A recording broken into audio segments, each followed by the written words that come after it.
Anual au loc milioane de zboruri, iar numărul pasagerilor este pe măsură. Aceștia călătoresc fie în interes de serviciu, fie în vacanțe, însă există și pasageri care nu își cunosc drepturile. Așa că specialiștii Centrului European al Consumatorilor au decis să vină în sprijinul lor.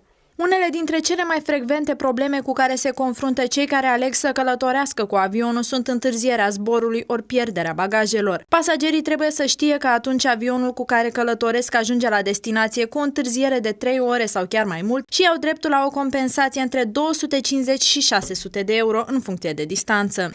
Am încercat să consiliem călătorii care astăzi pleacă în Europa și nu numai, dar în principal în Europa, pentru că Centrul European al Consumatorilor se ocupă strict de călătorii care merg prin Europa, de turiștii care vin în România și cei care pleacă din România.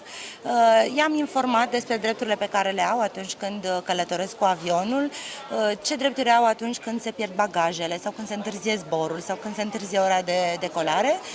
De exemplu, mulți nu știau că atunci când avionul întârzie cu 3 ore, mai mult de 3 ore la aterizare, au dreptul la despăgubiri. Nu știau de asemenea ce drepturi au atunci când li se pierd bagajele și ce trebuie să facă, pentru că sunt câțiva pași pe care trebuie să-i urmeze. Au fost foarte deschiși, foarte mulți călători astăzi în aeroportul Mihail Cogălnicianu și ne-au întrebat foarte mult. Unii știau de existența noastră, au fost și câțiva alți europeni din alte țări europene care știau de existența noastră sau a centrelor de la ei din țară.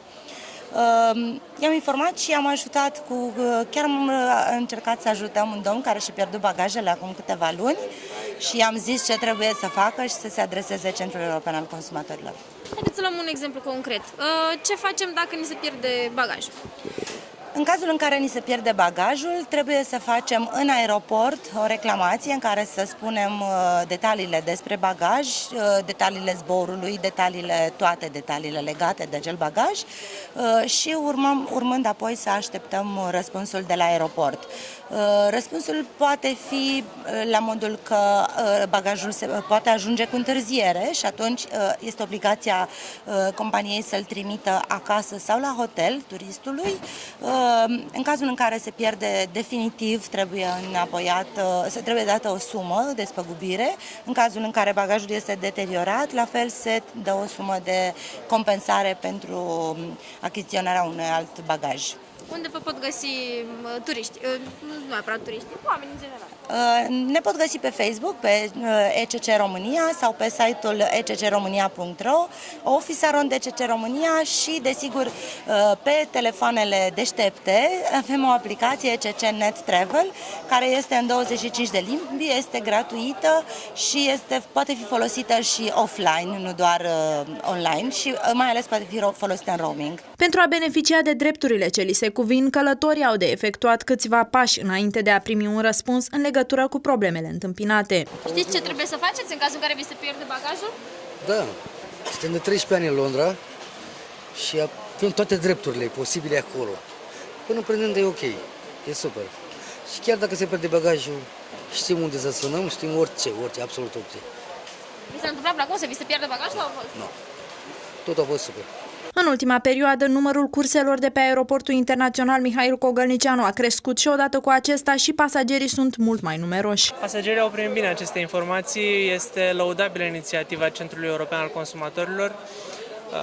Am vrea să avem mai multe inițiative de acest gen, atât la dânsii cât și la noi. Finalitatea este pasagerul și satisfacția consumatorului, deci ne bucurăm. Cât de utile sunt aceste sfaturi și să afle aceste drepturi pe care le au? Sunt foarte utile pentru călători, deoarece este bine să ne cunoaștem drepturile. Atât compania aeriană ne informează cu privire la drepturi, dar este bine că vine și printr-un organism de genul Centrului European al Consumatorilor. Există o aplicație pe care pasagerii o pot folosi atunci când întâmpină anumite probleme în timp ce călătoresc cu avionul sau camera de hotel nu este cea rezervată. Aceasta este aplicația rețelei Centrul European al Consumatorilor din România. Ne alegem țara de destinație. Este o aplicație care o putem downloada și funcționează atât în mediul online cât și offline și este în toate limbile țărilor din Uniunea Europeană. Dacă avem probleme, de exemplu, cu avionul, în funcție de problemă, de exemplu, am ajuns la aeroport și ne-a anunțat că avionul nostru are întârziere. Întârzierea poate fi la plecare sau poate fi și la destinația finală. În funcție de întârziere, știm că avem dreptul la